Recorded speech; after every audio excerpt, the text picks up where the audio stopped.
O filho 04 virou 171.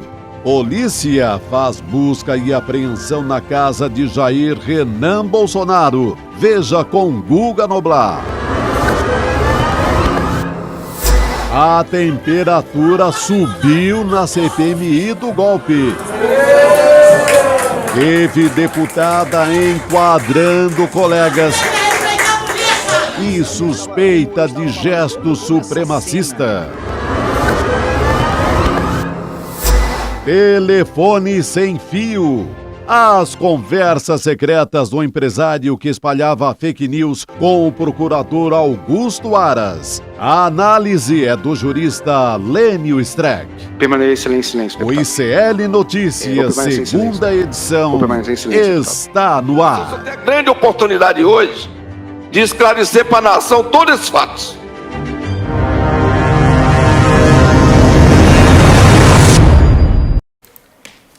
Olá, boa noite! Seja muito bem-vindo, seja muito bem-vinda. O ICL Notícias, segunda edição, está no ar, como disse a nossa vinheta.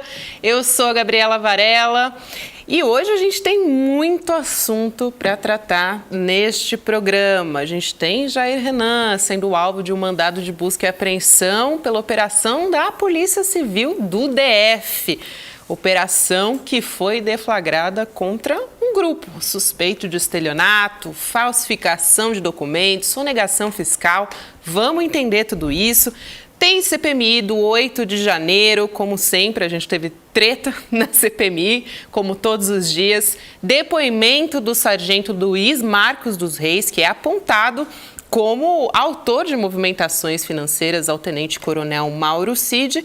Também tem entrevista com o Lênio Streck. Tudo isso você acompanha na próxima 1h30, junto comigo, com o Chico Sá, com o Chico Pinheiro. Boa noite, meus queridos. Boa noite, boa noite. Boa noite, meu querido Xará. Boa noite, Chico, Gabi, audiência querida, amada.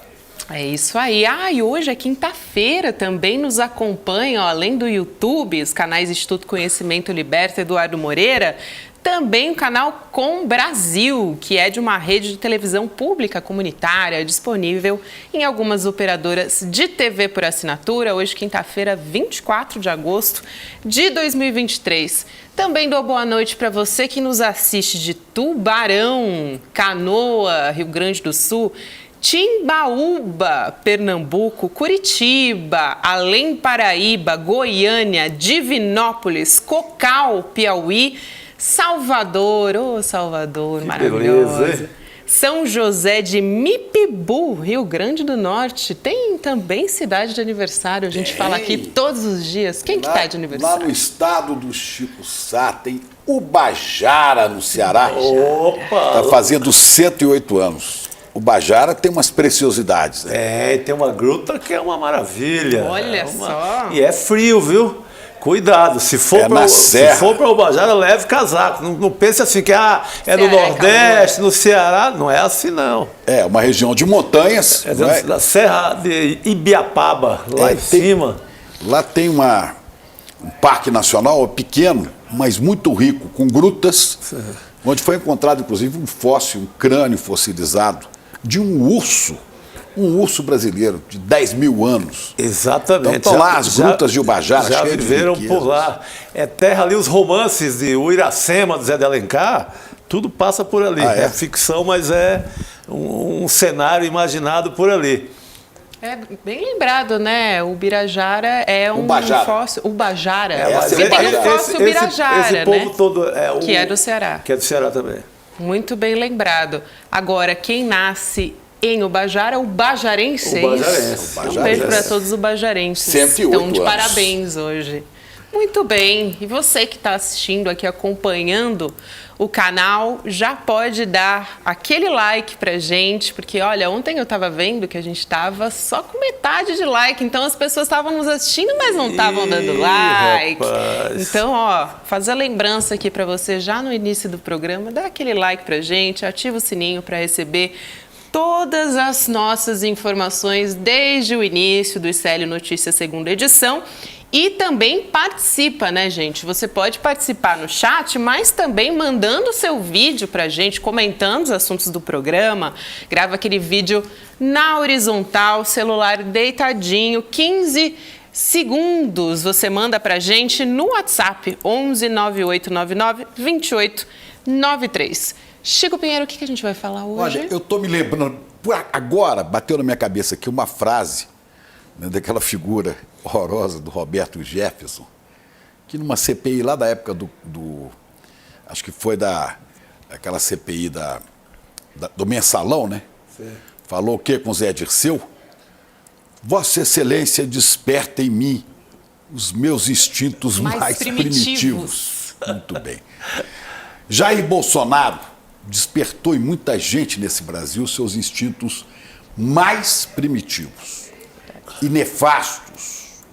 O bolsonarismo despertou, não que não existisse, já existia, mas despertou o racismo, o ódio, a supremacia branca e o neonazismo. Eu estou aqui com uma pesquisa feita pela antropóloga Adriana Dias, inclusive faleceu no começo desse ano.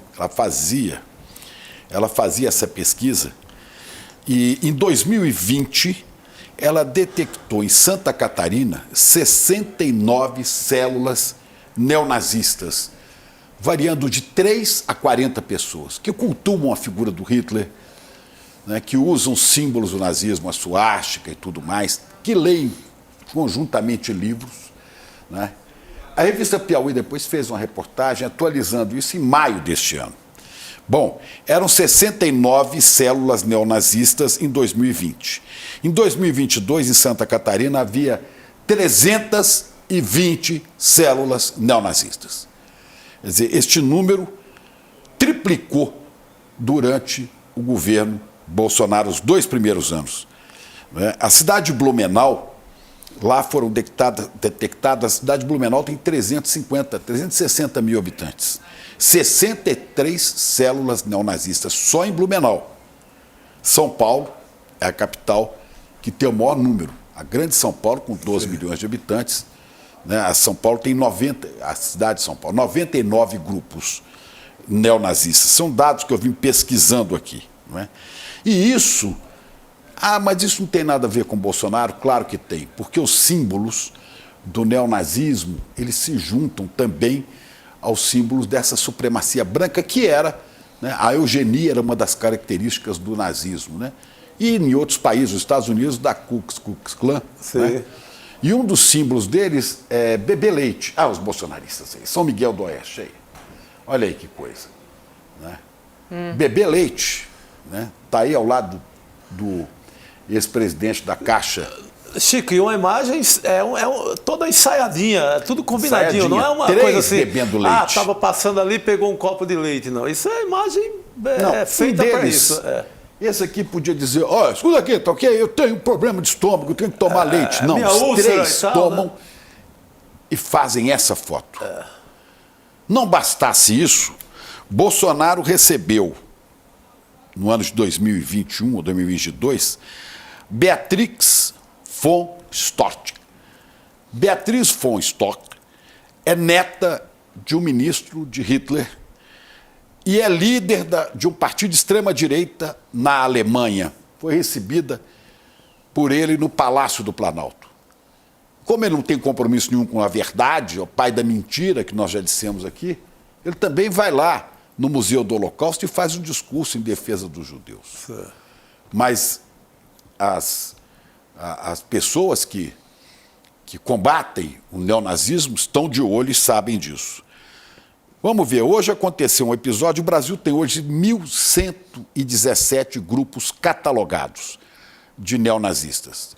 As pesquisas para identificar esses grupos, Chico, Gabriela e você aí da comunidade ICL, são feitas muitas vezes mergulhando na Deep Web, aquela parte da internet, né, onde essas pessoas trocam, né, Chico, essas informações. Os porões da internet. No esgoto da internet, né, nos subterrâneos da internet. Então ali você consegue identificar. Até agora são 1.117 grupos catalogados de neonazismo.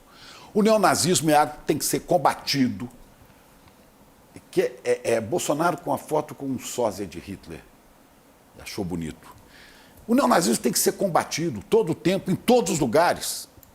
Tem que ser esmagado o ovo da serpente. Isso não pode ser permitido, porque isso é destruir a civilização, como o Hitler tentou fazer e foi derrotado. Mas a gente veio vendo ao longo deste governo Bolsonaro, né, vários sinais. Esse aí é o Roberto Alvim, não sei se vocês se lembram dele. Lembra? Secretário de Cultura do governo Bolsonaro. Secretário especial de Cultura. Ele resolveu imitar este cidadão aqui, que vem a ser Joseph Goebbels, que era o chefe da propaganda nazista. Usou trechos do discurso e tudo, né? Usou trechos, parafraseou, usou trechos do discurso de Goebbels e apareceu nesta foto aqui. Copiou o discurso do nazista Joseph Goebbels e causou onda de indignação. Isso é para mostrar para vocês como que Bolsonaro cultua desde o começo do seu governo isso. E favoreceu, é claro, que só em Santa Catarina, que é chamada de Eldorado do neonazismo, e eu quero aqui prestar uma homenagem a todos os humanistas, democratas, progressistas, gente civilizada desse estado de Santa Catarina. Né? Tem muita gente boa ali, sim, que certamente não compactua com nada disso, para não parecer que eu estou fazendo ataque ao estado de Santa Catarina, que é um estado maravilhoso, inclusive de praias maravilhosas, né? A ilha maravilhosa de Santa Catarina. Também produziram jornalistas maravilhosos, Juliana Dalpiva, Demore também, William De Luca. Tudo Santa Catarina. Né? Santa Catarina. Muita gente. Sônia Brídia, de Santa Catarina, nossa colega. Né?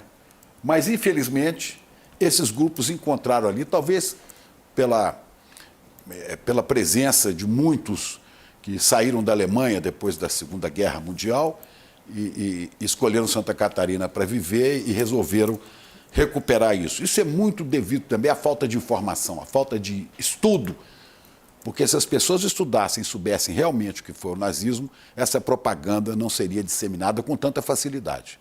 Mas Bolsonaro vem cultuando isso, e não é de hoje. E é por isso que o Brasil, que Santa Catarina tinha 69 células neonazistas em 2020, 2 anos depois já tinha 320 células.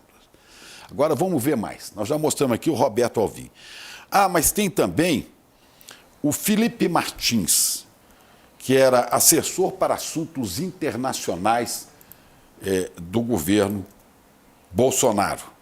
Esse Felipe Martins estava numa sessão do Senado quando arrumou um pouco a sua gravata. Nós temos a imagem, olha aí. Não, a lapela, eu estou cuidando da minha lapela.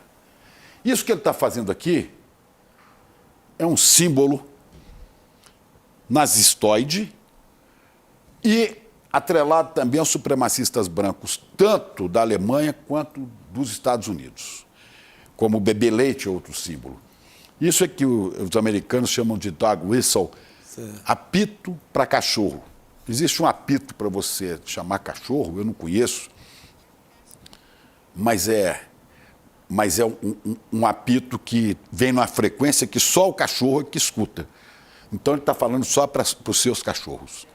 Mas isso foi descoberto e ele recebeu agora, recentemente, pena máxima da Comissão de Ética da Presidência da República. A pena máxima por esse gesto aqui, que foi detectado durante essa sessão, que ele falava exatamente para seus seguidores neonazistas, assim como o Roberto Alvim, que perdeu o cargo, né, de secretário especial da Cultura.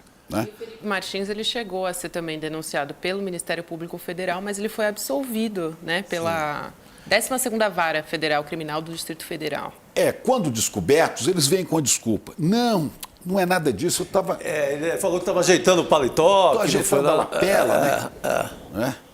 Depois tem outra, aliás, que está processando o Guga Noblat, a mim, está processando um monte de gente, né? Se não me engano, o jornalista Reinaldo Azevedo, o DCM, o 247, a Gleisi Hoffmann, a Ideli Salvati, um instituto chamado Humaniza Santa Catarina, que é de bravos humanistas catarinenses, é essa senhora, Júlia Zanata, né, que posta essa foto com um fuzil. Tem aqui a mão do presidente Lula furada de balas. Né, teve reunião com CACs, grupos de CACs de Santa Catarina, poucos dias antes dos atos, do dia 8. Ela fez reunião, esteve reunida com esse pessoal, porque ela era porta-voz do maior grupo de CAC de Santa Catarina. Depois foi eleita e apareceu com essa tiara aqui, né? Que o professor Castro Rocha, historiador, lembrou que era a tiara usada pelas mocinhas da Baviera, sul da Alemanha, quando festejavam e se encontravam com exatamente Adolf Hitler. Seria o avô da mentira, né? O Adolf Hitler. Ela está nos processando porque ela disse que essa tiara é tradição da Alemanha, de fato é, né? E que ela usa em Blumenau, que isso é muito normal, ela anda sempre com essa tiara. Mas, como aquele caso, não, estou só arranjando a lapela, isso aqui pode ser muito bem um apito para chamar cachorro. Total. É um apito para esses, né, essas 320 células neonazistas de Santa Catarina. É possível? É. Desculpas sempre encontraremos. E hoje, o deputado Abílio Brunini, do PL bolsonarista do Mato Grosso, olha aí, ó, viu? Viu o gesto? Tem outro que é mais claro. Esse aí fez com muita convicção, né? Acho que não quis esconder nada, né? Ele estava filmando, inclusive. Acho que tem uma outra imagem que isso é mais nítido, né? Mas ele faz com muito...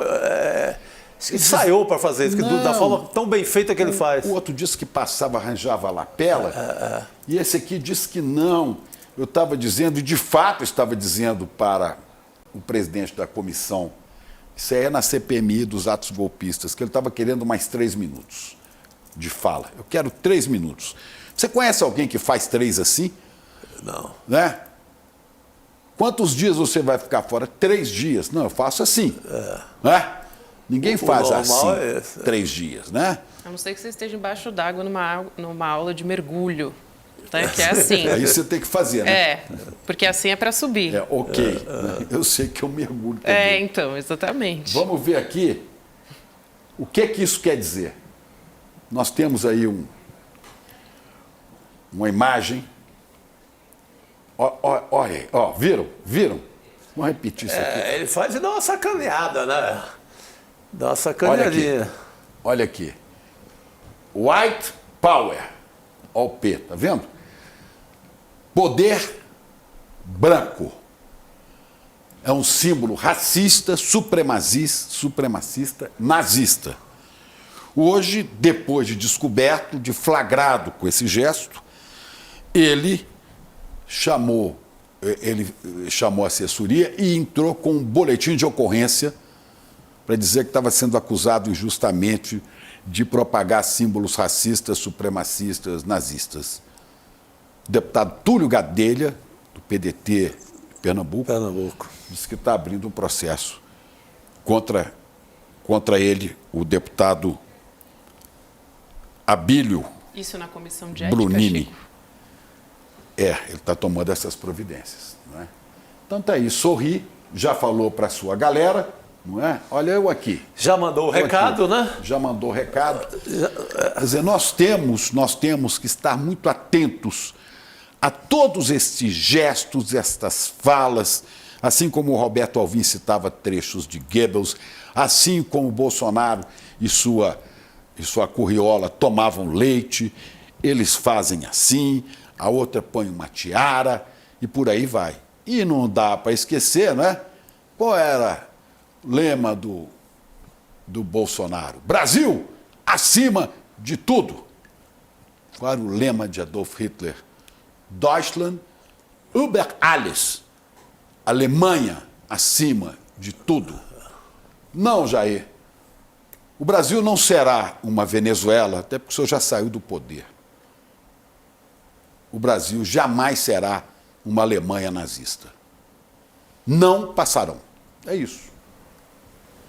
Posso lembrar mais um caso de Bolsonaro, Chico? Pode fazer campanha na cadeia, na papuda, diga. Lá em 95, ou seja, já faz um tempinho, o Bolsonaro ele defendeu estudantes de um colégio de Porto Alegre que fizeram uma homenagem a Adolf Hitler como o personagem histórico mais admirado. E aí, o Bolsonaro, que era deputado federal nessa época, disse que os alunos escolheram Hitler por entenderem que, de uma forma ou de outra, estou fazendo aqui aspas porque ele disse isso, ipsis literis, o líder, né, o nazista Hitler, soube impor ordem e disciplina. Foi o que ele disse naquela época. Então é bom a gente também lembrar o histórico. E o histórico de Adolf Hitler, que era um cabo, uma patente baixa, insubordinado, que chegou a ser preso, mas depois virou esse monstro que nós conhecemos, a história conheceu. Assim como o Jair, que era um tenente, depois um capitão inexpressivo, segundo o general Geisel, Ernesto Geisel dizia, é um mau soldado esse Bolsonaro, não é? Mas sorte nossa que em 30 de outubro do ano passado, esse sujeito foi derrotado nas urnas, democraticamente. Imagina mais 4 anos dessa desgraça. A gente estaria fazendo esse jornal possivelmente fora do Brasil, clandestinamente. Ainda que sendo um inimigo da democracia, foi derrotado Totalmente, nas urnas por sim. ela. Agora, a Elô, só para a gente avisar a nossa audiência, vai trazer com detalhes essa história do Abílio. Ela estava na comissão enquanto ele fez esse gesto e aí a gente vai entender melhor qual que foi o contexto. Enfim, ela vai trazer toda essa explicação. Agora a gente vai conversar com o Guga Noblar, trazer o Guga para a nossa mesa redonda. E aí, Guga, boa noite para você. Guga. Boa noite, minha querida equipe do ICL, essa audiência maravilhosa. Estamos juntos nesse dia, mais um dia de muita turbulência para a família Bolsonaro e esse dia que a gente teve o deputado fazendo esse gesto que muita gente interpretou com o que de fato parece que é um gesto supremacista branco. Ele está vindo com esse papo aí de que está sendo mal interpretado, mas eu também nunca vi ninguém contar até 3 dessa maneira. Da próxima vez que eu for contar até 1 e não gostar de alguém, eu vou contar até 1 com o dedo do meio. É isso que mais ou menos o que ele fez, né? Vou contar com o dedo do meio, não vou, né? Então, contar até 3 e gravar com o próprio celular também, né? Tem isso, todo o contexto ali. Agora, Guga, vamos falar dessa história do Jair Renan, né? Porque, olha, ele foi alvo de um mandado de busca e apreensão, uma operação da Polícia Civil do Distrito Federal, operação que foi deflagrada, como eu disse lá no início do programa, contra um grupo suspeito de estelionato, falsificação de documentos, sonegação fiscal e lavagem de dinheiro. E um detalhe bem importante para você comentar, viu, Guga? O celular do filho de Bolsonaro foi apreendido. Quero saber tudo dessa operação da Polícia Civil. E quando o celular é apreendido, a gente já pensa, opa, peraí, que pode vir mais informação daqui a pouco, né? já vão tomar o depoimento dele, já estão marcando o depoimento de Jair Renan, mais um que será ouvido agora pela Polícia Civil, mas Polícia Civil e Polícia Federal já estão combinando de compartilhar dados sobre ele e sobre os envolvidos nesse caso. O que a gente sabe é que ele estaria no meio de um grupo que está sendo acusado, que é suspeito de ter criado diversas empresas a partir de documentos falsos e de, enfim, nomes que eles criaram a partir de laranjas, que depois criaram como se fossem personagens, como se fossem laranjas fantasmas, que assumiram juridicamente essas empresas, e são diversas empresas, o que sugere que eles estavam fazendo isso para trocar dinheiro entre elas e lavar, portanto, dinheiro, ocultar a origem da grana. Então, e de onde viria essa grana? O que seria, de fato, vendido por eles para conseguir esse dinheiro? Pelo jeito, pode ser que sejam as armas, né? Armas e munições. Esse que é o principal acusado, Marcel Carvalho, que foi preso hoje, é instrutor de tiro do Jair Bolsonaro, ele estaria usando de fachada o clube de tiro dele para vender munição, para vender arma. Ele, inclusive, já foi acusado disso e preso por isso em outra operação. Então, o que fica, o que parece, né, pelo menos, é que seria isso. Esse é o esquema. Eles venderiam armas de maneira ilegal e, para lavar o dinheiro, estariam criando essas empresas todas. A gente precisa ainda confirmar se de fato é isso, mas é o que parece. E aí, onde que está Jair Renan nessa história? É que ele teria dado dinheiro, a empresa do Jair Renan, que ele tem uma empresa de eventos, ela teria dado dinheiro para um laranja, para um desses laranjas que foi usado para assumir uma dessas empresas. Parece que é essa ligação, mas a gente vai poder entender melhor nos próximos dias qual é o envolvimento de Jair Renan nessa história. Ô, Guga, não, posso ir? Guga, e tem esse rapaz tem uma ficha já complicada, né? Ele tem aquele caso em que ele recebe um carro de presente, viu, Chico, de um dos fornecedores do governo. Ele tem uma outra investigação relativa a contratos com o governo do DF, né? Já deixou o seu rastro por aí, esse jovem bolsonarista. Nem jovem bolsonarista, jovem Bolsonaro. Eu gostei muito do 04, né? Que está virando 171, né? 04 para 171. Podia ser 171. Porque ele, de fato, ele não está ainda metido na política como um agente da política, mas nos bastidores tem atuado e está se metendo em várias suspeitas. E aí tem esse caso do tráfico de influência. Ele mais um que seria o sócio dele na empresa lá que ele tem, teriam levado alguns empresários ligados ao ramo de pedras, de granizo, se eu não me engano é essa a área deles, para um encontro com o Rogério Marinho e também para um encontro com o pai dele, com Jair Bolsonaro, e receberam em troca um carro, tem um carro elétrico que eles teriam recebido por conta desse lobby, que configuraria um tráfico de influência. Tem a história também dele ter alugado uma área aqui do Mané Garrincha, do estádio Mané Garrincha, uma sala ali, por um preço muito camarada. É ali que ele operava a empresa dele, que era chamada de Camarote 311. E essa é a empresa dele, inclusive, que é suspeita de ter dado dinheiro para o laranja, que está metido na história de hoje. Então, a maneira como ele conseguiu esse contrato no Mané Garrincha foi objeto de investigação.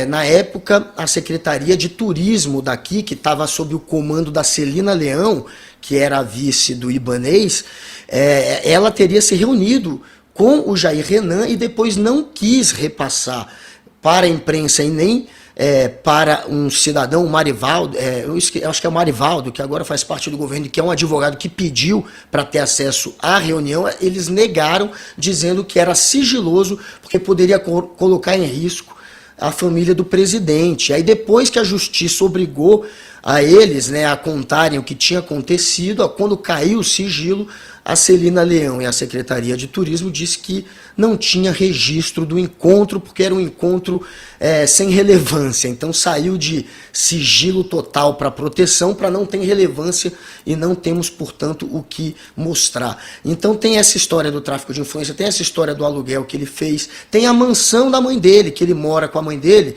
que vale 3 milhões de reais, e que era uma mansão que estava em nome de Laranja, e que depois passou para o nome dela, a Ana Cristina Vale, no fim do ano passado. E ninguém entendeu como é que ela comprou essa mansão. Então, de fato, são muitas histórias já envolvendo alguém que só está ainda no bastidor da política, mas que tem o sonho de entrar na política. Tanto que hoje aprenderam o celular, o HD e anotações que ele tinha exatamente sobre o coeficiente eleitoral da última eleição. Não, tão jovem, né? E tão enrolado já, né? Mal começou a viver, já está... os passos da família. O que ele viu? O que esse rapaz viu, né? Não é querendo atenuar a culpa dele, mas o que ele viu dentro de casa desde que nasceu? Ele só viu rolo. Ele só viu rachadinha. Rolo, não Rolex, porque não tinha Rolex. Não tinha Rolex. Ele conviveu com o Queiroz, ele conviveu com personagens perigosíssimos. Ele conviveu com o Queiroz, com o Acef, ele conviveu com o Adriano Nóbrega. Escritório do crime. Ele viu milícia, então ele não quero ver o... Chico, Ele namorou a filha Namorou do assassino a de filha- Marielle. Exatamente. Ele namorou a filha Do Rony Lessa. do Rony Lessa. A Ela formação nega, né? desse rapaz A também. filha nega que ela namorou o Jair Renan, ela mas o fato nega. é que surgiu essa história Essa- na E tem época. mais. Tem um brincalhão Essa aí no história- Twitter dizendo esse Jair Renan deve ser aquele filho do Lula, que era dono da Fribra. Se fosse filho do Lula, deve ser aquele a filho treta do era Lula, maior. Que era dono da Friboi. Imagina. Agora, deixa eu Mas dar a- uma informação adicional, Guga, que você trouxe, porque o William De Luca trouxe aqui que ele apurou, né, que o Jair Renan deve ser candidato a vereador lá em Balneário ou Itajaí. Você falou sobre essa história. Camboriú. Exatamente. Gozado Porque de tem Santa um papel Catarina que o também, Guga né? falou, exato, tem um papel com os números do quociente eleitoral que o Guga falou e o William De Luca apurou essa história. Ele está sendo cuidado lá em Santa Catarina por um empresário bolsonarista que participou dos atos golpistas e é investigado também por bloqueios nas estradas, o Emílio Dalsóquio. Está sendo bem preparado, né? O sendo bem preparado. professor é bom.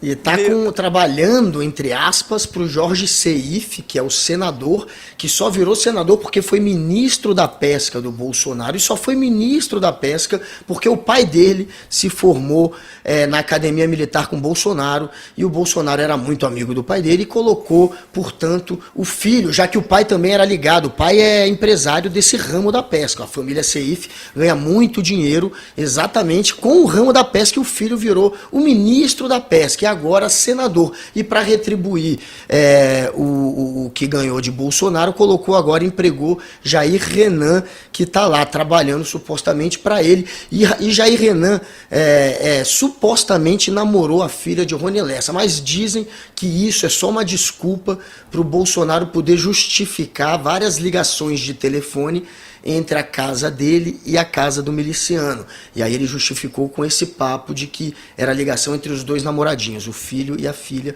mas essa história também não se sustenta muito, tá? Do Jair Renan ter namorado a filha do Rony Lessa. Pode ser mais uma cascata para encobrir os passos de Jair Bolsonaro. E tem mais um nessa história, né? O alvo principal da operação foi o tal do empresário, influencer, o ex-instrutor de tiros do Jair Renan, que é o Maciel Carvalho. Guga, a gente pode trazer mais detalhes dele, porque ele já tinha sido preso antes, né? Ele é acusado de supostamente outros crimes. Parece que ele tinha 10 CPFs, é isso? Opa. Caramba. Eles criaram eles já descobriram pelo menos 10 CPFs que foram criados por ele para poder abrir essas empresas, empresas que estavam em nome, portanto, de laranjas ou de pessoas fictícias. Ele tem uma coleção de registros criminais. Ele já foi acusado de falsificação de documentos, estelionato, organização criminosa, peculato, lavagem de dinheiro, corrupção ativa, uso de documento falso, disparo de arma de fogo, e também foi alvo de operações já da Polícia Civil do Distrito Federal. Enfim, é alguém que tem um currículo realmente notável. E é muito estranho o filho de um presidente, alguém que tem inclusive informações da ABIN, vale lembrar até que a ABIN atuou, né? Quando estourou o caso de tráfico de influência do Jair Renan, a ABIN foi acusada de estar atuando para blindar o Bolsonaro ali.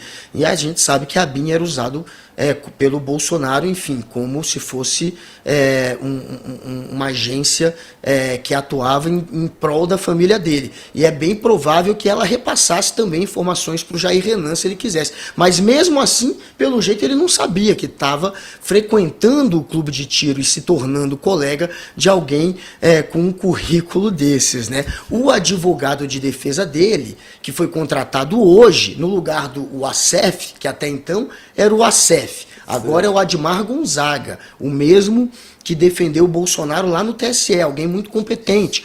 Ele está dizendo que, olha, ele não tem amizade nenhuma com este investigado de hoje, com o preso de hoje, que é o Maciel. Segundo o advogado, não há amizade. Mas a gente tem fotos, sabe que um frequenta a casa do outro. Pô, estavam de pirata aí, os dois juntos. Estavam de pirata. Se isso não é amizade, eu faço foto assim, em qualquer lugar, em qualquer festa, Pô, pelo amor de Deus. cara- Vem cá, pirata, quero fazer uma foto com você. Mas Pô. é pirata com esse currículo, é bem-vindo à família, né? A família Pelo Bolsonaro amor de abraça. Deus. Agora você chamou atenção para algo muito interessante. No tocante, esses telefonemas aí entre a minha casa e a casa do Rony Lessa, é o menino, ele que liga por causa de namoro, aí, mas ele foi namorado da filha do Rony Lessa e Bolsonaro disse, não, toquei, ele namorou o condomínio inteiro, ele é macho, assim. ele é imbrochável. Vamos trazer também as conexões da família, né? A nossa produção fez aqui para a gente conseguir fazer as ligações, né, que envolvem todos os outros membros. A Marcinha disse que daqui a pouco vai colocar para a gente aqui na tela. Agora, só complementando a sua informação, Guga, sobre o advogado Edmar Gonzaga, ele disse, temos que olhar o assunto por dentro, porque o alvo é outra pessoa, falando do amigo pirata, o instrutor de tiro do Renan, e disse, qualquer um pode ser alvo de falsificação. Então, o Renan está tranquilo. Essa foi a declaração dele. Aí o pódio do clã Bolsonaro. Nossa, vamos ver esse pódio aqui de perto. Vamos, vai lá, Chico. Então vamos lá, olha aqui, como é que chama isso? Capivara, né? Puxar capivara. Vamos puxar a Puxa a capivara. olha aqui. capivara do Então, vamos pessoal. aqui, ó. Vamos começar de baixo ou de cima? O que vocês preferem? Ou por cima, né? Começar do homem lá, do comando. Vamos começar de baixo, olha aqui, pra gente Começa subir no comando. escala. Eu também queria começar do Então vamos. É, Jair vamos. Bolsonaro. Peculato, organização criminosa, lavagem de dinheiro, falsidade ideológica, falsificação de documento e golpe de Estado. Só isso? Por enquanto. Eu sei que está sendo acusado por enquanto, né? Bom, Inelegível, né? inelegível. Imbrochável também. Imbrochável. Não pode esquecer que é imbrochável, que isso é maior qualidade para estar aí. Claro que isso aqui são acusações, né?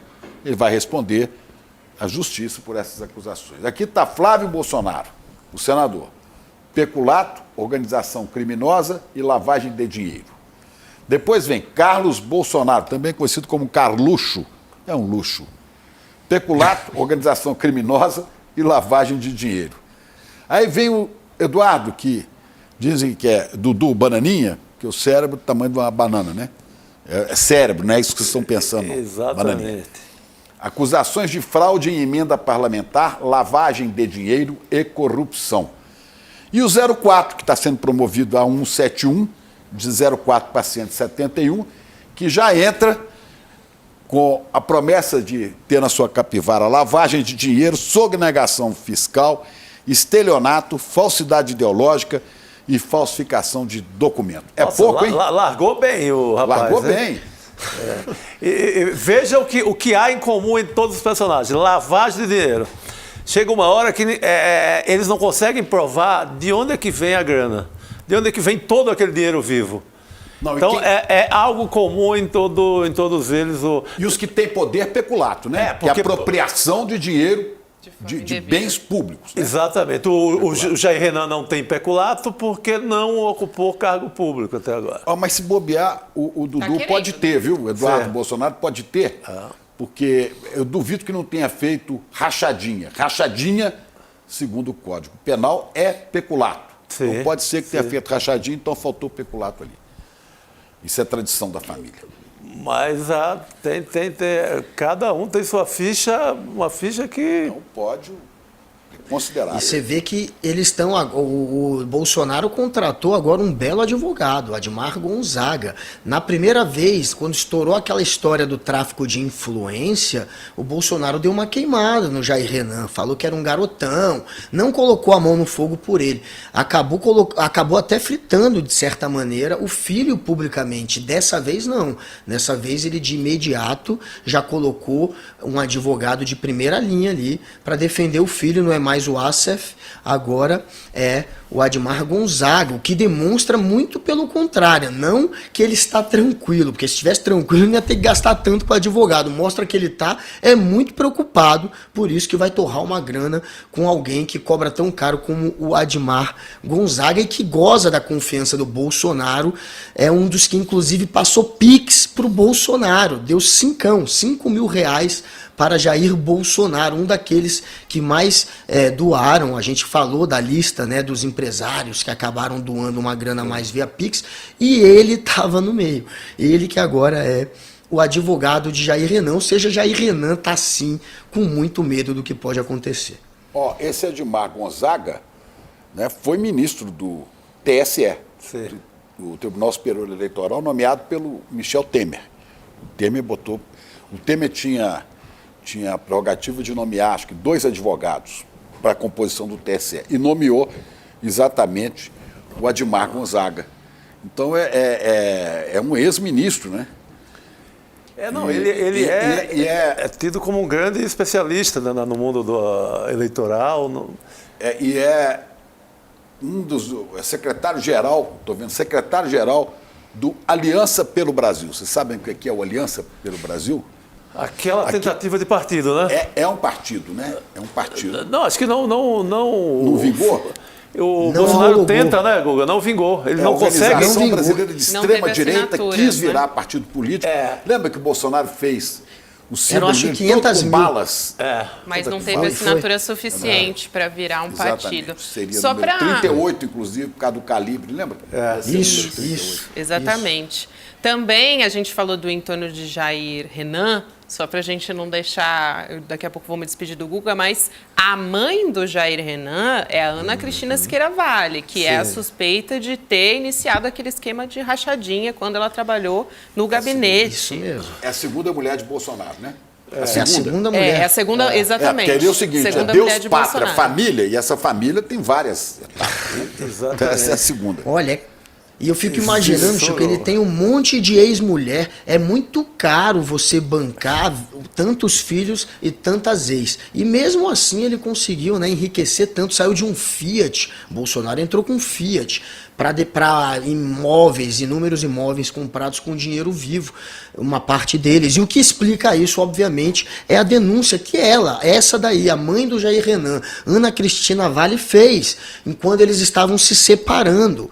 Acho que 2007, se eu não me engano. Ali ela denunciou Jair Bolsonaro, deputado, como alguém que fazia rachadinha, que levava uma nota todo mês e que teria, inclusive, quebrado, né, o cofre deles no banco, arrombado o cofre que eles tinham no Banco do Brasil para roubar, segundo ela, as joias do casal. Ela disse que foi roubada, que as joias que ela tinha, olha como ele gosta de joias há muito tempo, ele já teria começou roubado as joias de Ana Cristina. Ela que era o Queiroz, antes do Queiroz, ela é que era a gerentona, pelo que pesa das suspeitas, de comandar esse caixa 2 da rachadinha. Ela é que pegava a grana. E aí, quando ela se separa, ela denuncia isso e vai embora do Brasil, exilada, dizendo que estava sendo ameaçada de morte por Jair Bolsonaro, e se esconde na Noruega e acaba abrindo mão do processo. Mas, enfim, ela chegou a revelar isso tudo, mesmo que tenha voltado atrás depois, foi ela que contou. É isso aí, Guga. Bom, só para completar aqui a Aliança pelo Brasil, nossa produtora de altamente eficiente, a Laurinha Couto, né, neta do grande Ricardo Couto, me manda aqui agora uma informação, né? O Aliança pelo Brasil não teve o número, Aliança pelo Brasil, não teve o número suficiente, mas o Tribunal Superior Eleitoral descobriu 500 filiados, havia vários que já tinham morrido. E ainda tem isso. Mortos, falsificação de assinatura. Os fantasmas do E comunismo. nem assim. Nem assim. deu Não certo. rolou. Aí, seu Admar, agora ex-ministro, agora advogado. Tá bem, Bolsonaro, tá bem. É isso aí. Guga, boa noite para você. Obrigada, hein? Até amanhã. Boa noite. Tamo junto, espera. galera. Boa noite. Boa noite, Beijo. Guga. Guga. E a Elô Vilela, já tá aí para conversar com a gente? Ah, ela Então, aí. claro. Elô, gente, de novo, com a mesma cor. Impressionante. E ontem foi o primeiro dia que a gente não tava. Os outros A gente todos tá compraram. numa sintonia, Heloísa Vilela, que eu vou te contar. E os Chicos também hoje, É né? verdade, olha só. Eu pois combino é. com a Elô e o Chico se Tudo combinam. estudado. Você que está em casa, Só não bebemos leite, aqui é água, viu, não gente? caia na coisa que foi intuição. Não. Aqui é tudo ensaiado, tudo combinado. Exatamente. E CL é assim. Elô, você está acompanhando nossa prosa há algum tempo já, né? Nossa prosa com o Guga, né? Agora, Com certeza. É muita loucura. É muita loucura. E a Elô acompanhou de perto hoje, gente, CPMI do golpe, ouviu o depoimento do sargento Luiz Marcos dos Reis, que era um dos ajudantes de ordens de Bolsonaro, subordinado ao tenente Mauro Cid. E ele tinha muita coisa para explicar, né, Elô? Pagamentos em espécie para Michele Bolsonaro. Tem o caso das vacinas falsas, várias questões que ele tinha que trazer na comissão. No depoimento, o que ele diz? Que a movimentação de 3.300.000 reais da conta dele para Mauro Cid foi referente a um consórcio entre amigos. Como assim, Elô? Pois é, ele falou e não explicou muita coisa, né? Porque você ganha 13 mil reais por mês e movimenta 3.300.000, mesmo que você faça um consórcio, só se for um consórcio para o iate, né? Porque para um carro, 3.300.000 não justifica. Então ele tentou fazer uma conta ali meio marota e não chegou a resultado nenhum. E os deputados e senadores não deixaram passar por menos, os governistas, claro. Então, eles retrucaram, falaram, mesmo que eu dobre o seu salário, não vai chegar, essa conta não fecha. Agora, ficou provado que ele sim recebeu dinheiro daquela empresa que era uma empresa, a Cedro, que fazia uma madeireira, mas que tinha negócio com o governo Bolsonaro e também vendia maquinário. Cedro do Líbano, vendia maquinários para a Codevasf. Gente, a Codevasf a gente sabe que é um antro de corrupção, né? Então, ele recebeu dinheiro do marido porque essa empresa é de uma mulher, e o marido dela que passou o dinheiro para ele. Um cara que ele chamava pelo apelido, de tanta intimidade que tinha. E disse que não sabia nem que o cara era ligado à empresa, só que o dinheiro entrou na conta dele, 18 mil reais, com o nome da empresa, não foi com o nome do amiguinho, para que ele mandava recado pelo celular. Então, ele tinha muito que explicar e não esclareceu quase nada. Por isso, a relatora, Elisiane Gama, disse que agora quer quebrar o sigilo bancário dele, porque hoje esse depoimento foi feito com o relatório do COAF. Agora, ela quer saber de absolutamente tudo. Porém, teve um momento muito interessante, quando o deputado Rubens Pereira Júnior conseguiu arrancar uma informação. Ele ficou dizendo o tempo todo que não pagava contas de Michele, não pagava contas de Jair. E aí, pergunta vai, pergunta vem, ele conseguiu arrancar do depoente que ele pagou, sim, um boleto de escola para a família do Bolsonaro, para a filha do Bolsonaro. Então, ele falou, mas você disse que não pagou nada? Ele, não, umas contas pequenas. Então, realmente, alguma coisa ele pagou, e essa movimentação financeira, ele jogou muito dinheiro na conta do Mauro Cid. Então, esse depoimento aí ficou assim no ar, vai ter mais detalhes assim que vier a quebra do sigilo bancário dele. Agora, hoje a CPMI aprovou várias quebras de sigilo, decidiu quebrar sigilo fiscal, bancário, telemático da Carla Zambelli, do Osmar Crivellati, vai trazer o Mauro Cid novamente para depor, apesar de ele nunca abrir a boca, como então, Elô, a gente sabe. Justamente, né? Eu ia te perguntar disso, reconvocação de Mauro Cid, mas por que isso? E ele não falou das últimas vezes, né?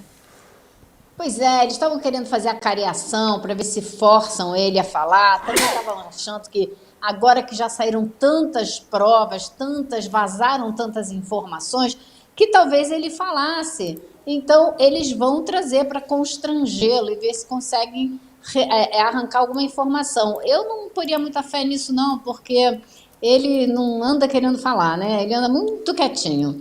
Então, mas aprovaram esse requerimento para trazê-lo de volta. Também aprovaram a quebra do sigilo bancário, fiscal, telemático do hacker, do Delgatti. Então, foi assim, algumas decisões importantes. Mas o principal mesmo foi a troca de acusações e o quebra-pau que rolou hoje na CPI. Não foi nenhum, nem dois. Foram vários. Muita bronca, muito pito e muito quebra-pau, viu? Vamos começar, então, Elô, a trazer os quebra-pau. Sessão baixaria. Pegue a sua começar pipoca. a sessão baixaria. Tirem as crianças da sala, por favor. Sessão agitadaça, Deus, né, pátria, Lu? família E suruba. e suruba. Então agora vem a suruba política. Vamos nela. Vamos lá, a gente teve logo de cara um bate-boca com os deputados Marco Feliciano e Laura Carneiro. E a Elô, claro, estava lá, registrou esse momento. A gente tem também esse vídeo para trazer aqui agora. Agora me mandaram, sai pra porra você! Vai respeitar! Aprenda a respeitar a mulher, cara! Aprenda a respeitar a mulher! E homem também! Tá bom que não sou respeitador, não tá doendo, não! Mas não vai falar também, você não vai falar! Quem tá ouvindo essa porcaria aqui é ele! É sobre isso!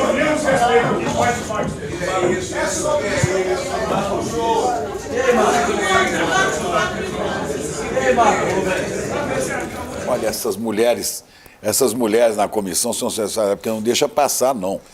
E irrita profundamente os bolsonaristas, que eles não toleram mulher, né? Bolsonaro sempre foi agressivo com mulher. Sim, tem uma... Diz que a filha dele foi uma fraquejada, né? Sim.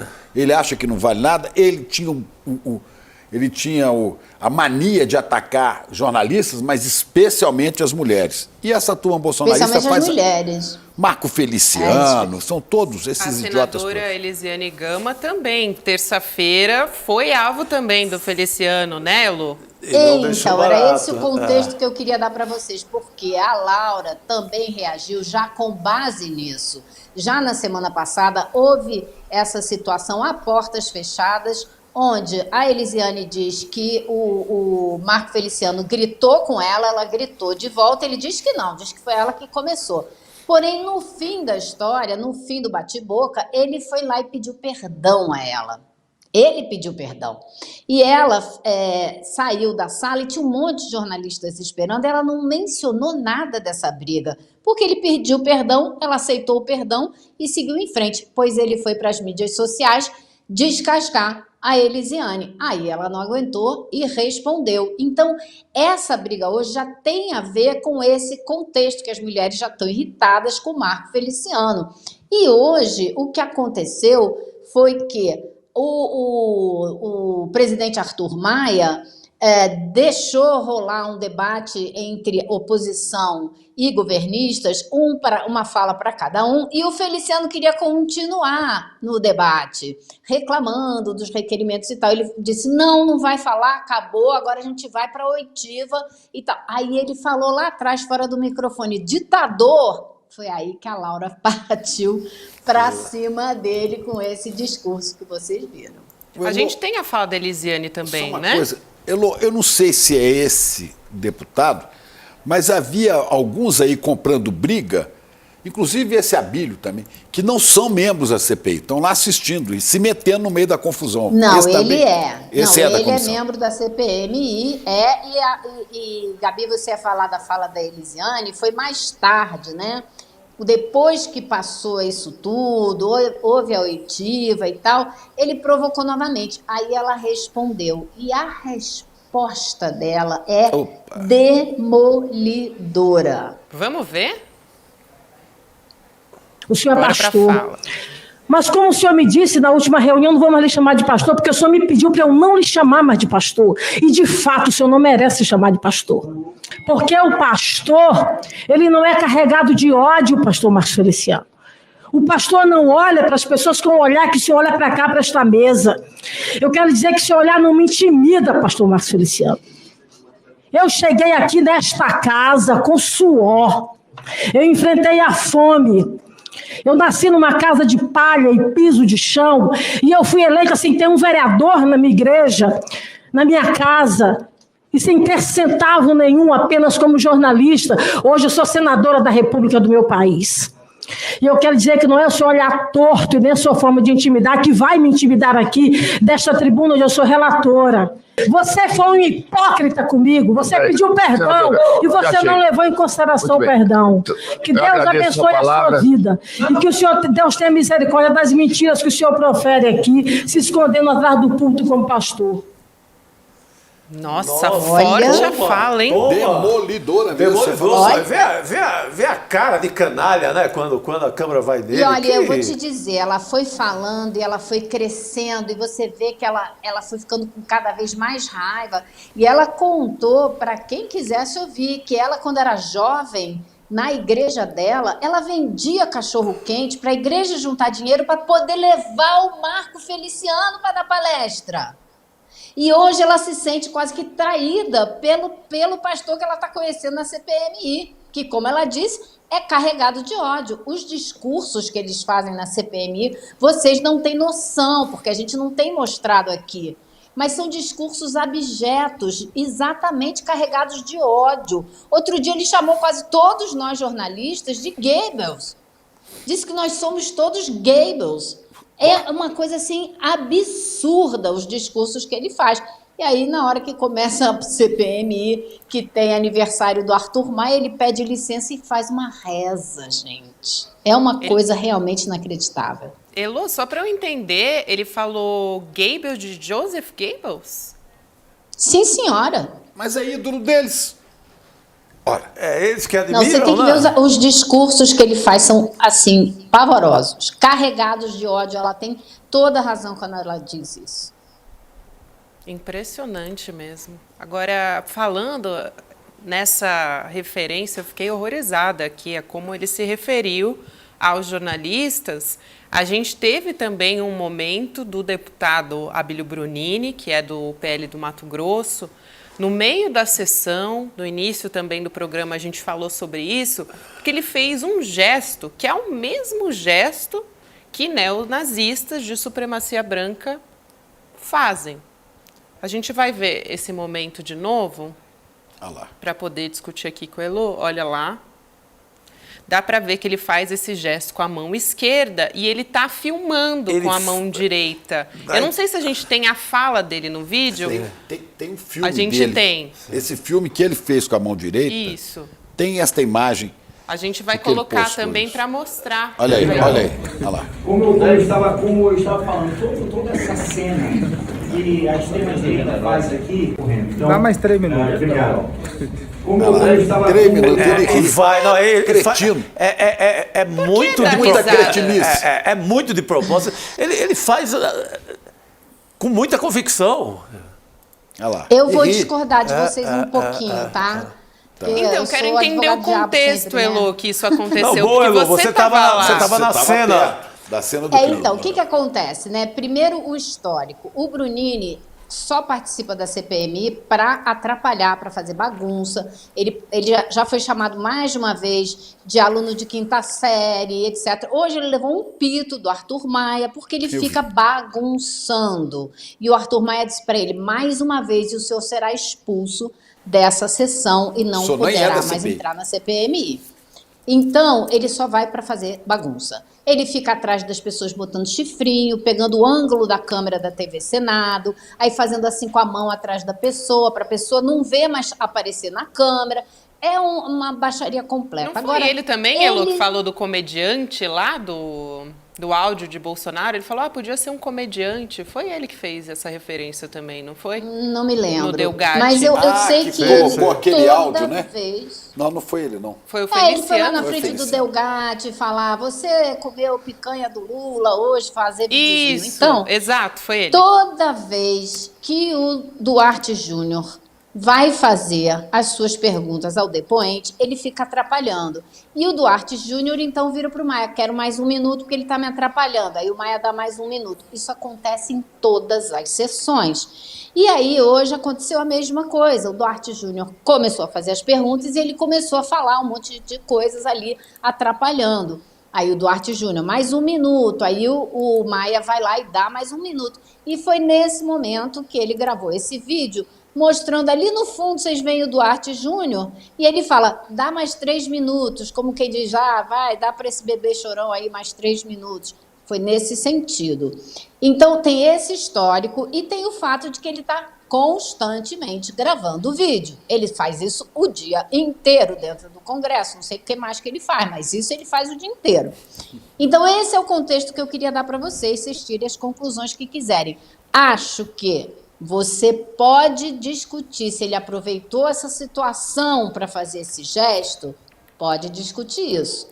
Sim. Mas o contexto era esse dos minutos, 3 minutos, 2 minutos, 1 minuto, se dá mais, se dá menos. Então fica no ar essa dúvida. Ele aproveitou essa situação e fez esse gesto? Não sei. Eu conversei com ele na saída do Congresso e ele falou, isso é um absurdo, eu não fiz, não é nada disso e tal, e me mostrou o vídeo original, que é esse que vocês estão vendo aí. Você pode ouvir, tá aqui o vídeo, vai lá ver. Então, só queria dar esse contexto. Não, importantíssimo. Importante, eu digo o seguinte, eu nunca vi ninguém fazer 3 assim. 3. Eu já vi fazer assim.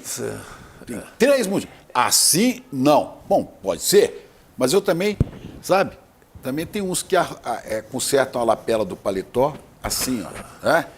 E tem outros, então tem tudo, né? A minha impressão é que ele faz os 3 minutos e aproveita para fazer o gesto. Para falar para sua. Mas é importante o que Keilo situou no cenário, no momento e no que tem sido essa figura em todas as sessões. Inclusive ele... Desde a primeira sessão. Ele foi Na acusado primeira recentemente. sessão, o Maia falou para ele, se o senhor aparecer de pijama aqui de novo, o senhor não entra. Porque ele foi assim, de tênis, de moletom, todo desarrumado. O Maia ficou tiririca, deu-lhe um pito logo no primeiro dia. Ele é acusado de transfobia contra a deputada Érica Hilton, né? Que ele, durante uma reunião aí da comissão, né, ele disse que a deputada estaria oferecendo serviços. Nossa. Sabe? É esta figura. Ele também está na mira do Ministério Público por crime religioso. Ele publicou um vídeo na internet e isso também está sendo investigado, né, pelo Ministério Público. É uma notícia antiga também. Agora, é relativa a religiões de matrizes africanas, eu acredito. Não? Exato, exatamente, Elô. Exatamente. É supremacista branco também, não tem jeito. Ele falou de uma então, essa é a apresentação figura, de sabe, candomblé. Essa é a figura. É o comportamento padrão dele. Então, para mim, só fica a dúvida. Eu não sei dizer ao certo, ele fez esse gesto intencionalmente. Mas pode ter sido, né? Não sei. Eu acho até que vale a gente mergulhar mais Vale a gente até mergulhar mais nas mídias sociais dele, nas fotos que ele publica, nos vídeos que ele... E ver se em algum momento isso passa ali, como quem não quer nada, sabe? Olha aí, tem o Felipe Martins, se a gente conseguir recuperar a imagem, aquele que foi... O que fingiu, olha a mãozinha. Da lapela. Esse é muito claro, né, gente? Esse é muito claro. Eu estou consertando a lapela. Sabe, eles fazem isso. Esse negócio das células neonazistas, do crescimento, né, desse monstrengo no país, gerado e cultuado por Bolsonaro, gerado não porque já existia, né? Mas isso é assustador, e isso não está acontecendo só no Brasil, não, gente. Não, isso mas é aqui assustador e é um momento histórico que a gente está passando muito preocupante. Tem o Trump nos Estados Unidos, é a mesma coisa. Né? Bebedores de leite também. Então você acha que um bebe leite, 3 bebem leite juntos? Ensaiadinho ali, né? Não, e tem uma foto da família também, ele com os filhos, todos bebendo leite. Eu nunca vi o povo gostar tanto assim de leite. Agora, como o Chico Pinheiro ressaltou, vale a pena ressaltar isso novamente, que o Felipe Martins, que é ex-assessor do ex-presidente Jair Bolsonaro, que fez esse gesto, a Comissão de Ética Pública da Presidência aplicou uma punição, né, punição máxima, por causa desse gesto. Então, também vale a pena a gente ressaltar isso. Elô, vamos continuar falando dessas histórias da CPMI. Só antes da gente seguir falando do depoimento a respeito de Mauro Cid, você que está aí no dia a dia, né, das comissões e tudo mais, você acha que esse gesto do deputado pode levar a uma investigação da Comissão de Ética? Você acha que não? Ele está sendo questionado, inclusive, por algumas parlamentares já, né? Publicaram nas redes sociais, já questionando esse gesto, se foi, se não foi. Inclusive, nosso chat aqui, a nossa audiência se divide muito. Tem gente dizendo que não, foi um apito de cachorro, e outros que levam em consideração tudo isso que a Elô trouxe para a gente também. Bom, eu acho que a gente tem um obstáculo muito sério na comissão de ética, que ela só vai analisar isso dependendo da opinião de uma pessoa, né? De abrir o caminho para isso.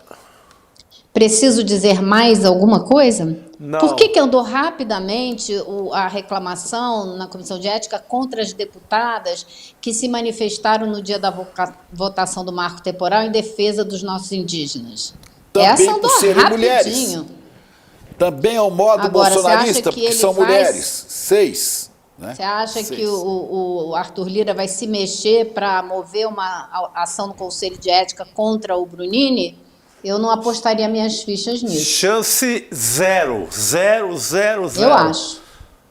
Arthur Lira e ética Exatamente. na mesma frase é sempre complicado. Não vai sair do canto. Inclusive a tal deputada. Não Tereza junta, Mata, também não dá vai ser liga. julgada lá. Não orna, como diz. Não dá. Não orna. Não dá liga. Não orna mesmo. Porque quem não tem não vai julgar os outros, né? Sim. Ele não vai mexer com esse assunto, vai rolar. Seguir essa história da CPMI, Elo, vamos falar do não depoimento de Mauro Cid, porque, né, CPMI do golpe, mais uma vez, não é novidade para ninguém, né? O ex-ajudante de ordem de Bolsonaro entrou mudo, saiu calado. Fardado. Mas chegou fardado, exatamente. A gente não pode deixar escapar esse detalhe, né? A gente tem Eu não sei até onde ele quer chegar com isso, mas... A general não pode ser, porque lá ele não vai mais. Onde ele quer chegar. Aliás, essa é a maior pena para ele, né? É o maior castigo. Ele não quer ser comandante, Goiânia, imagina. Perdeu, né? Vamos chamar o vídeo também. Eu não sei se é o maior castigo, não. Acho que ele ficar sem dinheiro, a família ficar um pouquinho em situação bem complicada. Porque ele gostava muito, né, Elo? Ele gostava muito do tal do dinheiro. Trazer agora o vídeo, porque ele respondeu para o deputado Chico Vigilante, que é o presidente da CPI. Vamos ver como é que foi. A CPI do Distrito Federal, né? Qual cargo seu pai ocupou durante o governo de Jair Messias Bolsonaro? Vou permanecer em silêncio, deputado. Seu pai fosse ocupado pela prisão de um filho do ex-presidente, o ex-presidente e os seus filhos fariam uma delação premiada para levá-lo da cadeia? Vou permanecer em silêncio, deputado. O senhor também participou desse ato? Ou em algum outro momento foi responsável por divulgação de fake news? Vou permanecer em silêncio, deputado. O ex-presidente Jair Bolsonaro e demais militares próximos a ele fizeram pressão aos integrantes da cúpula das Forças Armadas para que eles aderissem aos seus planos golpistas e decretassem uma intervenção militar no Brasil? Com todo respeito a Vossa Excelência, vou permanecer em silêncio. O senhor poderia nos explicar como se deu a participação do senhor e de seu pai nesse esquema criminoso da venda das joias? Permanecer em silêncio, deputado. O senhor tem a grande oportunidade hoje de esclarecer para a nação todos esses fatos. E não esclareceu nada. Não. Vou permanecer em silêncio. Fez questão de perder a oportunidade. Mas foi fardado. Por isso que eu sei que não... Por isso que eu acho que não adianta muito a CPMI aqui no Congresso a aprovar a volta dele, sabe? Não acho que vai adiantar muita coisa. Duvido que ele mude de postura e que o advogado diga para ele falar. Se ele tiver que falar alguma coisa, acho que ele vai falar para a Polícia Federal e acabou, entendeu? Não acho que vai falar em público. Duvido. E já tem material suficiente a Polícia Federal, tem os celulares, não é? E mais sabe das importante falcatruas até dos do que eu malfeitos. vi. Sim, muito mais. Agora, quanto à farda, eu acho que ele dá um recado muito direto para as Forças Armadas, para os comandos todos, né? Que estou aqui em nome de vocês. Não me larguem assim. Não me larguem assim. Ele diz com todas as letras, fui escalado pelo comando militar. Ele é escalado para virar o ajudante de ordem pelo comando do Exército. Então, é uma escolha das Forças Armadas, não é uma escolha. Então, olha, não me joguem assim na lama de um dia para a noite, que a minha escalação vem de cima. Mas semana passada, vários jornais falavam disso, né? Que no meio militar, ele vai para o barro, já foi para o barro. O barro é a maior punição que você pode ter. Quer dizer, vai ser aqui jogado para o barro, para o esgoto. E ele não escapa, não. Resta saber se o pai vai escapar, né? O general Lorena Cid. E tem uma questão... Acho difícil também, viu? Conta bancária aí vai ser difícil. Agora, sobre essa história da farda do tenente-coronel Mauro Cid, vale a pena dizer aqui que é uma notícia de hoje, de tarde, o Ministério Público Militar decidiu arquivar uma representação contra o Mauro Cid, justamente aberta para investigar o fato dele ter comparecido fardado à CPMI lá do 8 de janeiro, né? Então, a gente teve essa decisão de que o uso do traje militar por Cid se justifica, de acordo com a promotora que avaliou esse caso, em razão dos temas tratados por aquela CPMI se referirem à função de ajudante de ordens da Presidência da República, cargo de natureza militar, então exercida pelo tenente-coronel Mauro César Barbosa Cid. Então, é essa a decisão que a gente tem. Acabei de ler um trecho aqui também, Elô. Pois é, se ele ainda é militar, né? Ele não perdeu o carro, não perdeu a patente. Vai dizer o quê? Que ele não pode ir fardado? Aliás, difícil, ele está no quartel, ele está hoje o Jornal o Globo mostra, aliás, numa vida bastante interessante ali, com cela, tudo tranquilo. Não pode nem chamar de cela, assim. Ele está no quartel e... Recebia visitas, muitas visitas. Agora está proibido pelo STF de receber o pai, né? Sim. Porque o pai é acusado de crimes como ele. Sim. Mas recebe, né? Recebe muita gente. Vamos seguir, né? Elô, obrigada mais uma vez. Um beijo. Será que amanhã a gente vai combinar de novo o nosso look? Não, porque amanhã eu não estou no N2. Então é só por isso. Só no N1 amanhã. Muito bem. Mas segunda-feira a gente está de volta. Então tá bom. É bom também descansar, né, Elô? Você precisa. Heloísa trabalha muito. Elô veio de Nova York achando que Brasília ia ser um tédio. Olha só o que ela traz todo dia. Aquilo que não tem aqui é tédio. Um beijo, Tchau, Elô. pessoal. Até segunda-feira. Bom descanso. Noite. Vamos chamar, então, o jurista Lênio Streck para conversar com a gente nessa noite de quinta-feira. Boa noite, Lênio. Salve, professor. Salve. Eu só falo na presença do meu advogado. Tá aqui, ó, Chico Sá, seu advogado. Chico Sá, meu advogado. Assim, não vou falar nada.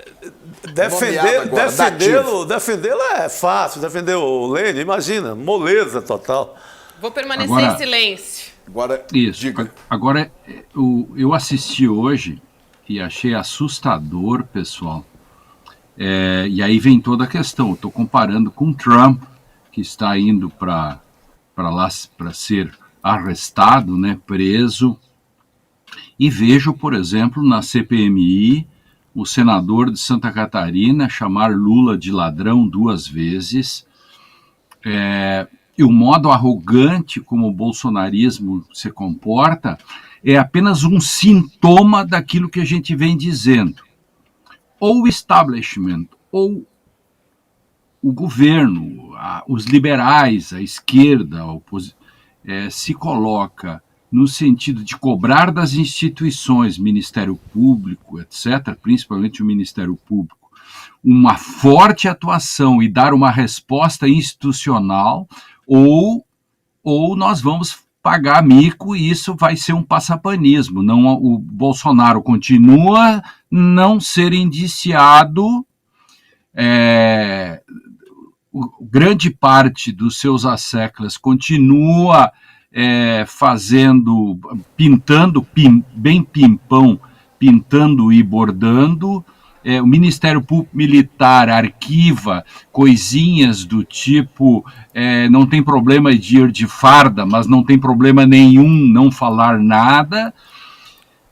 O Ministério Público é contra a prisão do Silvinei. Agora, hoje, esse episódio aí do empresário que pede auxílio para o Procurador-Geral da República. Essas coisas todas são sintomáticas. E elas sendo sintomáticas, são angustiantes para os democratas. Angústia é aquilo que nós temos desde a modernidade, que a gente não sabe o que é, mas tem. Tanto é que antes de tratar-se a angústia, as pessoas se matavam. A angústia começa a ser tratada a partir de Kierkegaard, depois Freud, etc., em que as pessoas podem dizer as coisas. Hoje nós estamos angustiados porque nós não estamos encontrando explicações para esse conjunto de coisas que está tão visível, tão claro, tão específico e não tem resposta. Isto é angustiante. Pois é bom ter alguém como o Dr. Lênio, né? Que nos fala de Kierkegaard, Søren Kierkegaard, é um dinamarquês que tratou da questão da angústia. Da melancolia, um dos primeiros caras que tratam disso. Ô Lênio, a sua preocupação vem de longa data com o silêncio, a inércia do Ministério Público. Não age em nada, em nenhum caso, é um vácuo total. Hoje, essa questão do empresário, da Tecnisa, combinando ali com Augusto Aras, isso é muito imoral, né? Isso eu achei aquilo de uma gravidade. É porque a gente está falando tanto de gravidade, nada é mais grave, porque banalizou, né? É uma cachoeira de coisas graves, né? Você acaba de descobrir uma, vem outra, e vem outra, e vem outra. E o Procurador-Geral da República, falando dele todo dia aqui, ele, a dona Lindora. Não sai do canto. Mas você acha, Lênio, que temos uma esperança que com a saída do Augusto Aras, o Ministério Público volte a ser o que já foi, o que ensaiou a ser depois da Constituição de 88? Nos dê uma pequena esperança, por favor. Pois é. Eu conheço bem o Ministério Público, aliás.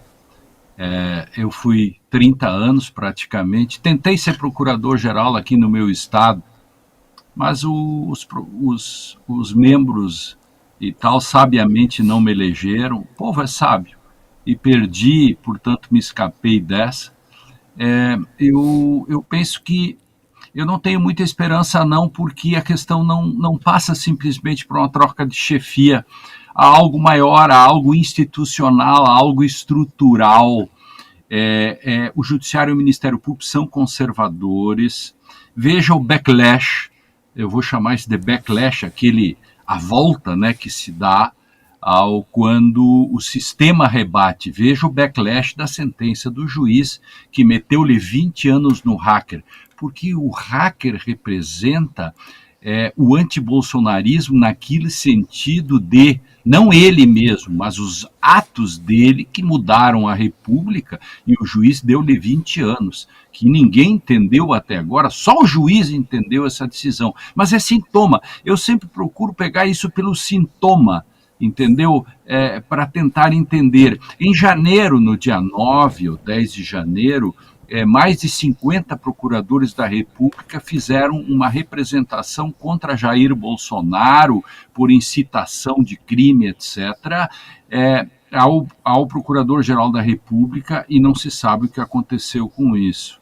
Então, evidentemente que o Ministério Público ele precisa ir para um divã, ele precisa dizer, afinal de contas, se a Constituição diz que o Ministério Público é o órgão encarregado de cuidar dos direitos das pessoas, da própria democracia, que ele esquece, o Ministério Público esquece que a Constituição diz que ele é o guardião da própria democracia, e ele não está entregando essa mercadoria.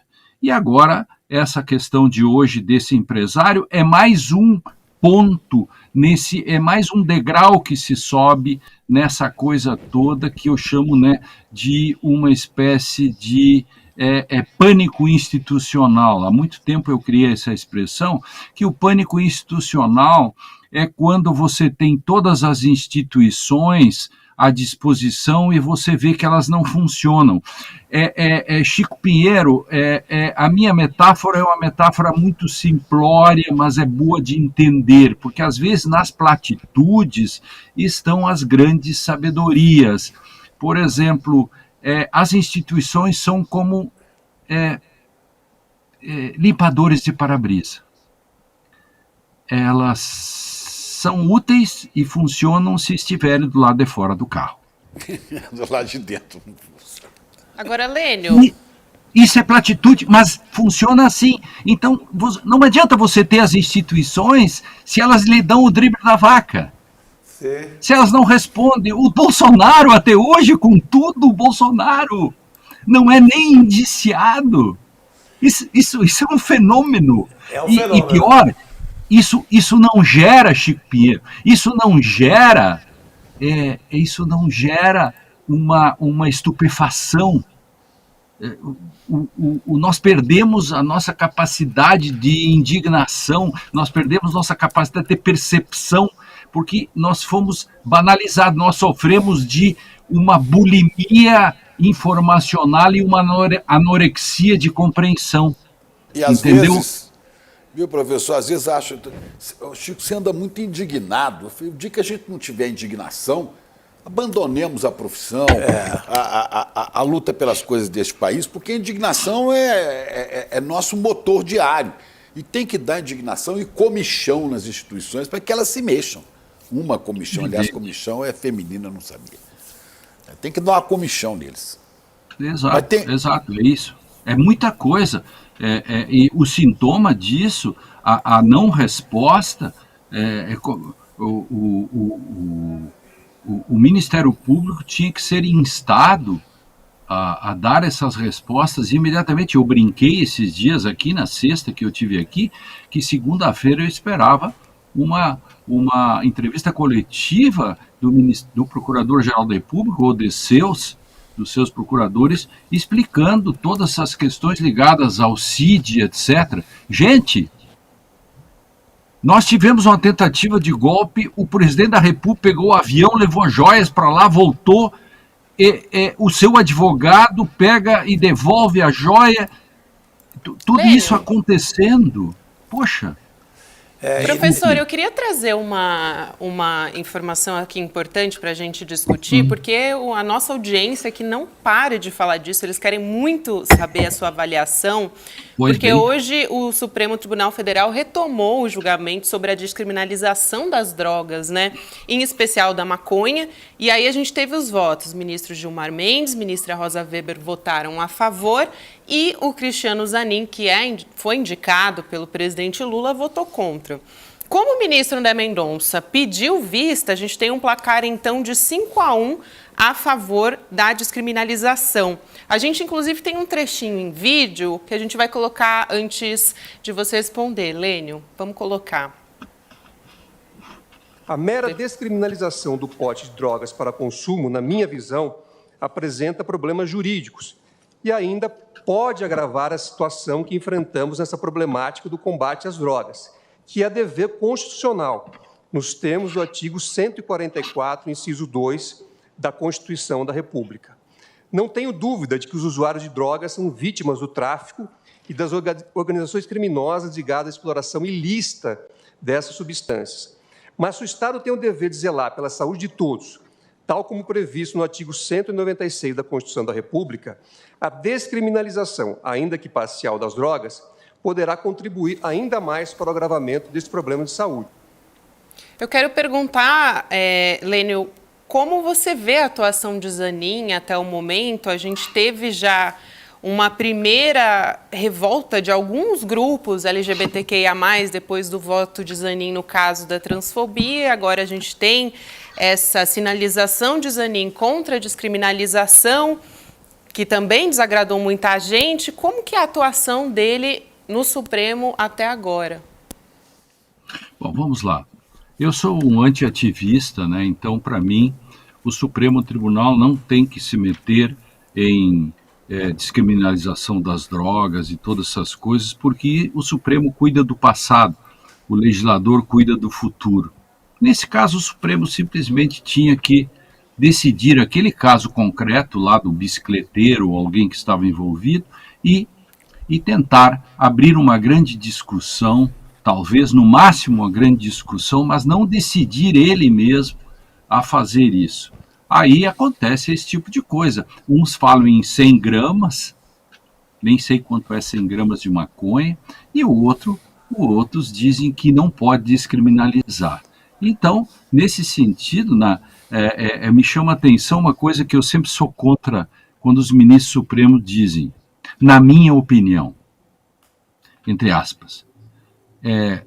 Eu já disse isso aqui no ICL de manhã, quando nós estávamos discutindo o Supremo Tribunal, e o Eduardo, quando eu terminei de falar, o Eduardo disse, é isso mesmo. Se o Eduardo estiver nos escutando ou vendo, ele vai lembrar disso. Eu disse, quando as pessoas vão ao Supremo Tribunal, elas não vão pedir a opinião pessoal do ministro. Elas vão pedir a opinião acerca daquilo que na esfera pública, o direito é mais do que uma opinião pessoal, diz sobre o assunto. Claro, quando os ministros decidem conforme eles pensam individualmente, dá nisso. Dá placares desse tipo, aí você, se pessoalmente você é contra, ou pessoalmente você é a favor, só que uma Suprema Corte não pode ser a soma das consciências individuais. A Suprema Corte tem que ser aquela que traduz a esfera pública do que é isto o direito. Que é isto o direito? Não importa a opinião pessoal. Isso vale para Zanin, vale para todos. A minha crítica sempre é no sentido para todos. Então, nós temos aí esse caso da descriminalização das drogas. Primeiro, não era matéria para o Supremo, como outras matérias não são do Supremo, porque o Supremo não é legislador, ele não decide o futuro, ele decide o passado, e quando ele decide ou quer decidir o futuro, normalmente dá problemas. Então, nós temos que discutir, antes disso, qual é o papel do Supremo Tribunal. O Supremo Tribunal, no juiz de garantias, agora, do juiz das garantias, ele pegou a lei feita pelo parlamento, e fez outra em cima, praticamente, porque ele não gostou de uma parte que a lei foi feita. Só que aí tem um detalhe, todo poder emana do povo. Na Constituição brasileira está assim escrito, são poderes da República, legislativo pela ordem, legislativo, executivo e judiciário. Na minha Constituição não é judiciário, legislativo e executivo.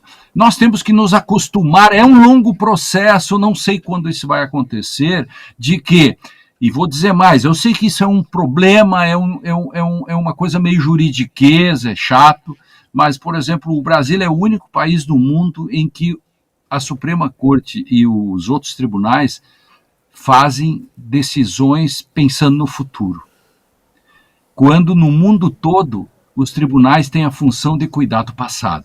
Quem cuida do futuro é o legislativo. É duro dizer isso. Por quê? Porque as Supremas Cortes, às vezes, elas dão decisões que a gente gosta. E a gente vibra e diz, aê! Na semana que vem, ela dá uma decisão que a gente não gosta. A gente diz, não, assim não dá. É por quê? É porque nós temos que ter um modo coerente de fazer decisões na República. Por isso que nós surpreendemos, por exemplo, quando alguém que se esperaria que votasse X, ele vota Y. Por quê? Porque ele, pessoalmente, pensa assim. A grande questão é que se o ministro do Supremo pode decidir conforme ele pensa, antes disso tem uma coisa maior que ele. Vamos falar, eu falei em Kierkegaard antes, Chico Pinheiro, vou trazer outro, que é um cara muito famoso, né? É o Ludwig von Wittgenstein, que disse o seguinte, não há linguagem privada, só há linguagem pública. Isto quer dizer o quê? Que não importa o que eu penso. Esse teste a gente faz com as crianças em casa, quem tem filhos, que netos, se você tem uma linguagem privada com eles, quando eles forem para o colégio, se eles levarem a mesma linguagem, eles vão quebrar a cara. Por quê? Porque o mundo gira pela linguagem pública. Esfera pública, aquilo que está lá nos gregos. Sócrates não foge, e Críton está ali do lado pedindo para ele fugir, ele diz, não posso fugir, o que os meus filhos dirão de mim? Sócrates fugiu? Ele desobedece o direito da polis, da cidade, de todos?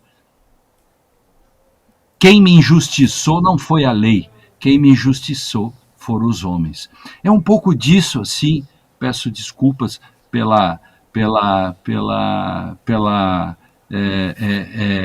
encheção de sei lá, as pessoas às vezes não gostam que a gente torne a coisa um pouco mais erudita, né? Mas eu acho que o Brasil precisa de um pouco mais de leituras, né? Então, por isso que a gente vê esses caras na CPI e essa gente toda fazendo essas coisas cotidianamente, né? E o cara faz um WhatsApp para o procurador da República usando o mim como índio, assim, para mim fazer. Quer dizer, só por isso ele já devia ser preso. Professor. Por violação da língua pátria, sabe? Preso em flagrante. E se eu fosse procurador-geral da República, eu diria, eu vou ignorar tudo que vocês dizem, você vai ser preso porque usou o mim para mim fazer. Tá fora. Pois é, mas tem juiz aí, federal, né? Era juiz federal da Lava Jato, que nunca respeitou a língua de Camões, né?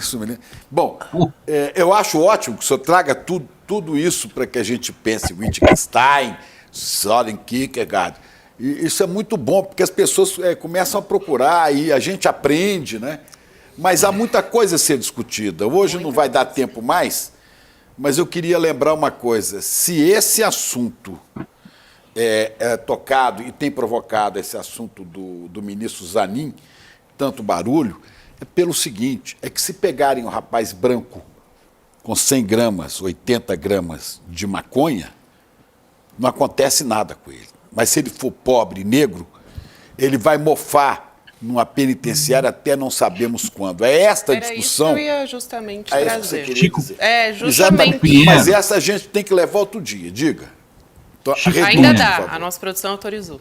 Há 30 anos, eu sou antigo, né? Eu sou anterior à Constituição, portanto eu sou um cara constitucional, eu me adaptei à nova Constituição, e há 30 anos eu tenho a seguinte frase, que não é minha, que veio de um camponês salvadorenho, que diz assim, que explica isso que você, Chico Pinheiro, acabou de dizer. La ley es como la serpiente, solo pica a los descalzos. A los descalzos. Ponto. Nada mais precisa ser dito. Que tenhamos sapatos para todos. Este é o problema. Já que a gente tem um tempinho ainda, antes de entrar no Sinapse, acho que vale a pena fazer um comentário aqui, porque em 2017, como repórter, eu fiz algumas reportagens, na verdade, sobre o sistema carcerário. E em 2017, eu fiz especificamente sobre mães presas, né? Mulheres que estão presas, que têm filhos, tem uma ala... algumas penitenciárias aqui no Brasil e aqui em São Paulo têm áreas que chamam a área das mães, né, que ficam presas. E eu conversei com uma mulher lá que nunca me saiu da cabeça, ela foi presa como traficante, tá? Traficante com 7 gramas de maconha. Isso é um cigarro de maconha. E ela estava presa com uma criança pequena fora da penitenciária e um bebê recém-nascido dentro de uma cela. Ela e a criança dormiam e separada também da criança que tinha ali 3, 4 anos de idade. Então, só queria lembrar essa história. E não há dúvida. É que gerou toda a confusão no Supremo, porque, se não me engano, foi o ministro Gilmar que entrou com esta questão, né? O ministro Gilmar, e a discussão era exatamente, não sei se foi o Gilmar, mas exatamente sobre a quantidade. Porque eu não sei exatamente o que diz a lei, mas quando é considerado para porte individual, a pena pode ser repreensão do juiz, pode ser... Agora, quando for uma quantidade que se imagina que seja... Foi o ministro Alexandre. Que se imagina como possível de ser tráfico, aí vem uma punição pesada.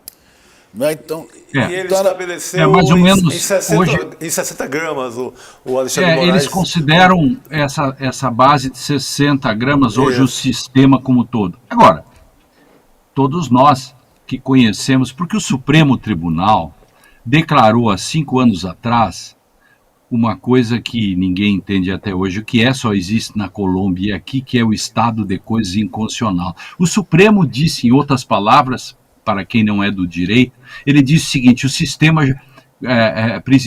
prisional é inconstitucional. Ora, se o sistema prisional é inconstitucional, eu não posso mandar ninguém que faça pequenos delitos, etc., lá para dentro, no mínimo isso.